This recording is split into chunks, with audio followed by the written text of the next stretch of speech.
So there's saying that says, monkey see, monkey do. Or sometimes not do. Not do. So chances are you handle your money identically. What's the word?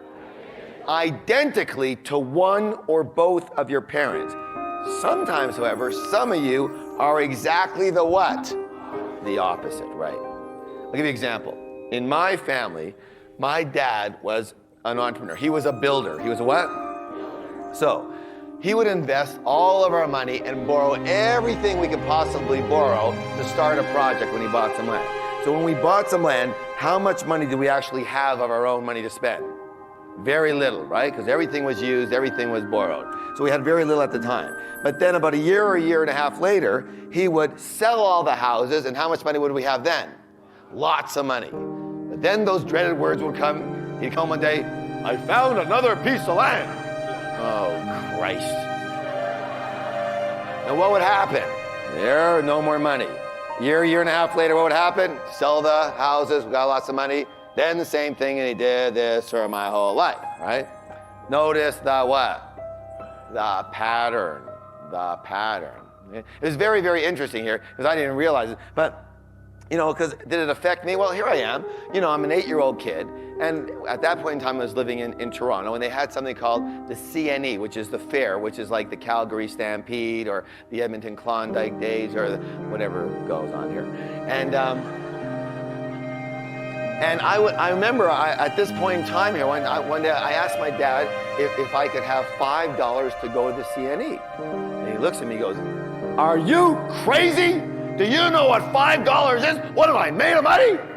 I go, okay, all right, no problem, you know? And so I asked my mom if she could spare $1 so I could get down there with a bus and, you know, maybe, do something there. And he says to me, what do you need the money for? I said, because I want to go on, to the X. He says, well, go in the buildings, they're free. Now you tell an 8-year-old to go visit the buildings at a fair? Okay, you understand what I'm saying? It was like, So, I got down there, went to the buildings, watched all the other kids on the rides, and I watched them, I got busy watching, that was good,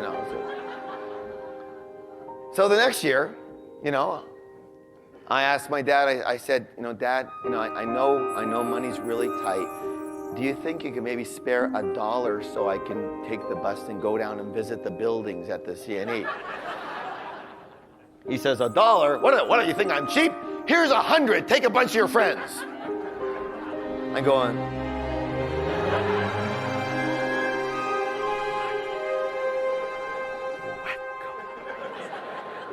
take the 100, take all my friends. They're in love with me for the whole year. Took me to the CNE, bought all the rides and all that.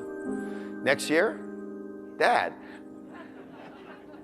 can I have $100 for the CNE? Are you out of your mind? Get out of my sight! Okay, all right. Strange is all I could say. Do you understand what I'm saying here?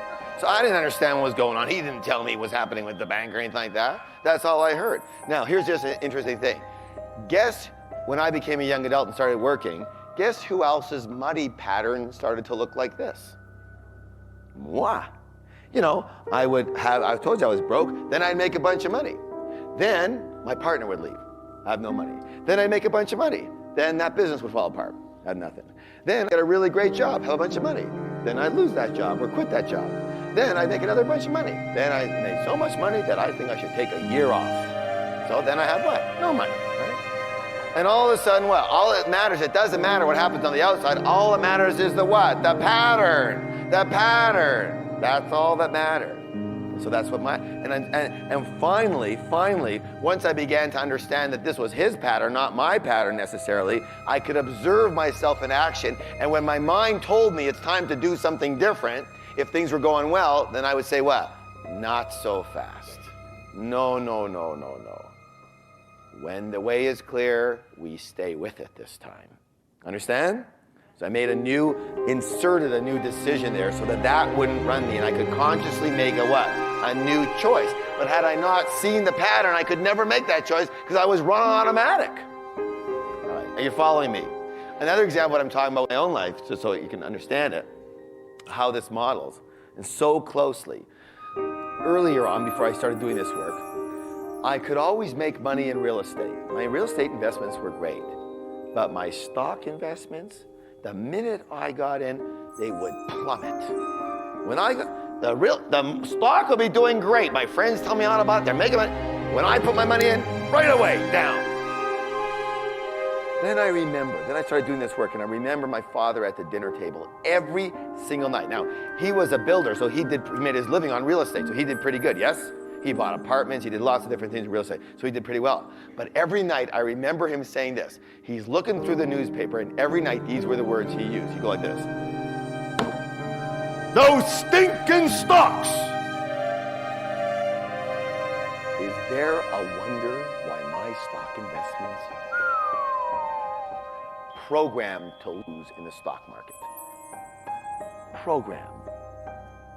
The minute I get it, I choose the what? The timing, I choose the stock, I choose when to buy, I choose when to sell. So it's not the stock market, understand? Programmed to lose. But my real estate, fine. Until I did this work, one of the first things that happened for me is my stock investment started going through the roof. That was the first time in my life I ever made money in stocks. And thank God today, again, every stock I get involved with goes up. That's a good thing, yes or no? Yeah, because it was the powder. I got rid of that powder. All right, now, sometimes though, for some of us, the opposite is true. We're not the same whatsoever. Why would that happen? Something called what? Rebellion, anger. There'd be something different here. Now, if your parents, for example, were very well off, and you're on the rebellion side, the opposite side, that could be a bit of a problem. You understand what I'm saying? Because one of the main reasons a lot of people in this room right now aren't doing as well as they could be doing is because they're still rebelling against their parents, but their parents were well off. So one of the ways they rebel is making sure that you stay broke. And you know, when we're angry, we rebel because we're angry generally. And we don't just say to our parents, Mom and Dad, have a seat. I want to speak with you for a minute. You know, I'm not quite crazy about the way you guys handle your money, and so when I grow up and be an adult, I'm going to do it quite differently. No, it doesn't quite sound like that. It sounds something like this. I hate you! I am never going to be like you! And you run into your bedroom and cry and say, I didn't do what I wanted, and you say, I vow to be the opposite. Does that make sense? So now the problem here is this. Let's go back to our tree and our roots over here. The problem is this. So we've got these roots and fruits. And what occurs here is that because we're angry, what's the word? So here we are, we're angry, resentful. Let's say the opposite happened. Let's say our parents were not as well off as we'd like them to be. And then we said, I am never going to be like that. I'm going to go out there and I'm going to make a bunch of money. Yes? So we do that. And we do that out of make a bunch of money. But what's the root of that money? What's the word? And what's the word? Anger. So the root of that money is what? Anger. That's your rationale. That's your motive. And motive is critical when it comes to making money and whether you keep it or not. So anger is the root of that money. And so, by the way, what might be another root? We'll talk about it in a second here. So let's take the anger one. So here we are. We have the root of anger. So what happens? The mind creates links. What does it create?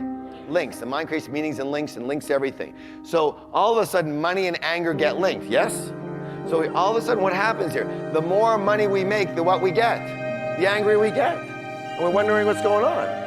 That money never makes us happy. Do you understand that? Never. Because it's linked with anger. And so we say, you know, I am tired of being angry. I'm tired of being miserable. I just want a happy and peaceful life. So we ask the same mind that created the link what to do about this problem. And the mind gives us the answer. If you want to get rid of the anger, you're going to have to get rid of the money. So we do. And we sabotage ourselves, we spend it on subconsciously or whatever. We get rid of it subconsciously. And what happens now? Now we're broken angry. Why? Because we got rid of the wrong thing. We got rid of the fruit instead of the root right here. We will be doing a lot of work on these roots down here to make sure that when you are earning your money, you keep it. And you do it with elegance and joy. By the way, I'll say this. Here's another big one for many of you as to earn, yeah, you earn money, but the big root that it comes from is this one. What's the word? Proving. What's the word? Proving yourself. How many people relate to what I'm saying? proving yourself. You got to be good enough. You got to show, whether it's your parents, yourself, anybody, that you can succeed against all odds, whatever, to prove yourself. For men, that's huge. For women also, that's huge. Depends on what was expected of you. So, the idea, however, and I'm going to say this right up front, I don't care if you have millions and millions of dollars, this is the part that you're really going to get here. If the root of your money, if the motivation for your making money and having money is either having to do with anger or proving or fear in any way, shape, or form, you can guarantee right now that money will never bring you happiness. Because the root of it is a non-supportive and black and negative root. Do you understand that? So all that can come from that is, although it looks green, it's black on the inside. And you get it? So, and this is critical. Anybody who is based in their earnings in anger or proving anything or fear will never be happy based in money. It won't happen for you. So what's your options? Well, the option is this, that if you're going to earn money, you do it based in one of two things. The first one is joy. What's the word? Joy. Loving what you do. Loving what you do, enjoying your work. And the second one is, and here's the big one. Can anybody see what that says? Purpose, purpose. Your purpose here on earth. Serving people, helping people, solving problems for people, adding value to people's lives. If you make your money based in purpose and joy, it's a secret. Here's the secret. You will automatically be happy. Now, as you know, this course is, as you can see, a lot more than just about money. How many people think that happiness is a little important too? In fact, what the hell is the use of having money if you're not happy? Right? What's good is it? So here's the thing. This is the secret of life right here. If you make your money based in purpose and joy, I guarantee you'll automatically be happy.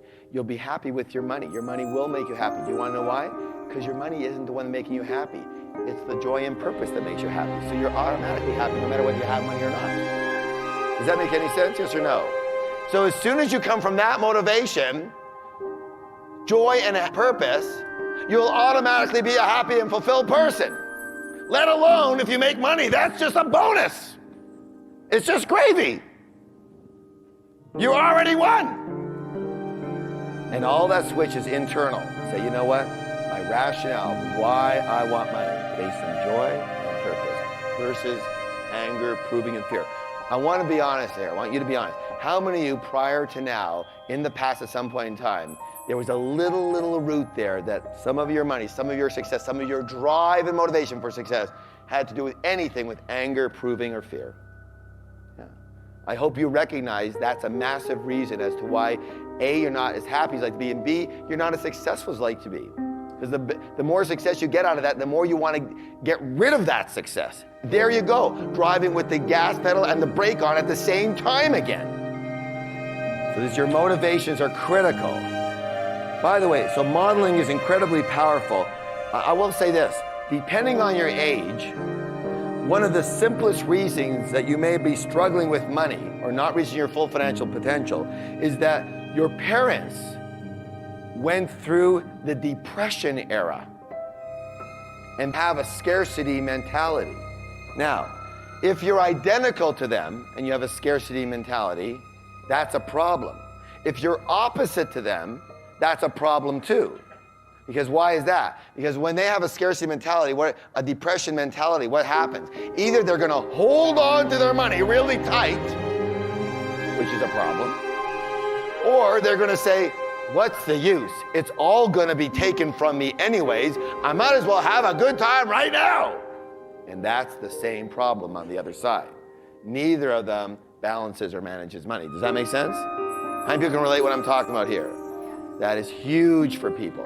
I want you to remember something. Those are, for many of you, your parents' glasses. You don't have to wear them now. Also, for those of you who actually went through that era, that was then, this is now. You don't have to wear the sunglasses. It's not sunny outside for this. Understand? It's normal outside now. You can take that off. We're not going through a depression era right now. God forbid, what if we do again? You trust yourself. You'll handle that when it happens and if it happens. Let's not create stories about later. Let's live in the present. Does that make any sense? You know, this is so critical. You know, you have to be living from your own heart. It's imperative. We just talked about this, and I got a letter in the middle of the seminar on Sunday from a woman in Seattle. And she was saying, listen to this, that when she was growing up, her mother was quite a well-known fashion designer, but was always struggling with money. You know, it was kind of one of those up and down type of things. A lot, little. And since she didn't manage it well, she was always an up and down type of person, and her moves went with it. And so she vowed she'd never be like her mother. And so she said, I'm not going to be like that, except the one gene that she says she inherited is this incredible talent for fashion design. And so she was saying that before she came to the seminar, she'd been wallowing in struggle for 12 years in the fashion design business, even though she's known to be one of the best in the whole country about it. And that's in the United States. So she said, 3 months ago, she buckled down and she said, that's it. I am tired of being a loser. I'm going to be successful. I am going to make sure that I am the best fashion designer in the world. And she enrolled into the Fashion Design Institute in New York, which is very expensive and a very high profile institute, yes? And to hone her skills even more. And she did that. And here was the interesting thing. She wrote me a letter. She just did that 3 months ago. She just finished declaring, I'm going to do that. Writes me a letter and she was saying to me in the letter, and I met her after and she was crying, that when she saw this, she saw her whole life flash before her eyes. And what she realized is that she was going to be the world's greatest fashion designer to what? Prove something to her mother. You understand? And the fact was that after these 12 years in the fashion design business, she doesn't really even like designing fashion. And that's not her heart's desire. And she's always had this something else thought, but she would never even bring herself to look at it because, oh my God, I can't not be a fashion designer. I'm talented in it. I have to show it, unconscious. And so on Monday morning, she wrote another email. On Monday morning, she called up the Fashion Institute, and even though she lost $500, she canceled her whole year for next year. And guess what she's doing now? She's going after her new life's passion, and she's totally dropped fashion design. This is after 12 years and declaring that I'm going to be the best in the world because she realized it would never bring her happiness. Do you understand, yes or no? This next area is critical. It's called specific incidents. Specific what? I'll tell you a story about one of our students who came to the course. He came to the course because he was consistently broke. And its predominant belief was, listen closely, I'm incompetent with money. I can never seem to hold on to it. I always lose it somehow. All right. In this next section that we're going to do, what he recognized was this incident. When he was young, about 5 years old, his mother would always give his sister money to go to the store with him down the street and buy candy every Saturday morning. That was their ritual. Understand what I'm talking about? Yes. And so she would always give the money to his older sister, who was 8 or 9 at the time, to hold on to. And every single Saturday, he would beg and plead with his mother, please let me hold the money, please let me hold the money, please let me hold the money. And every Saturday she said, no, you're too young, no, you're too young, no, you're too young. So finally, one Saturday, she finally relented and she gave him the money to hold. Him and his sister go down the street, go to the store, they pick up what they want, they go to pay, he doesn't have the money. He lost the money. His sister freaks out. You stupid moron! What's the matter with you? You lost the money. He gets home and it's no better. His mother says, it's obvious you can't handle money. You're never going to get any more. Do you think this had an effect on him? Totally. He runs his life based on this single incident. Now you might think that's quite simplistic. For a single little incident like this to change a person's life dramatically and drastically, that's all it takes, my friends. One single incident, one root stuck right up there in the middle, and it just blackens and kills everything else. Do you understand what I'm saying? One incident will do it for you, and it'll run you for your whole life unless you recognize it. Another quick example. We had another woman. She was a nurse. She came to this program. Her problem again is that she spends everything she's got. And when she did this next section here, she remembered that in her incident, her and her sister and father and mother were at a Chinese food restaurant on a Sunday night. And her parents had this big argument about what? Which they always had. But this time, her father was really, really upset. And he stood up and he banged on the table. He started getting blue, then he started turning purple, then he fell down with a heart attack. She knew CPR because she was on the swim team, and she started administering CPR. He died in her arms. And the argument was about what? So she linked money with what? Death or pain. Money and what? Pain. So in order now to get rid of her pain, she has to get rid of her what? Money. Simple as that. Now, by the way, why do you think she was a nurse? Still trying to save Daddy. She did this program, she did this section here, and she realized what had happened. She also realized that why she was a nurse. So now she's not a nurse anymore, even though she liked being a nurse, but remember the root of it, the motivation was a negative, non-supportive motivation. Guess what she does now? She's a financial planner. And she works one-on-one with the type of information that we administer to people here and brings them to our type of programs and back-ends our programs. So very, very, very specific incidents make a huge difference in your life.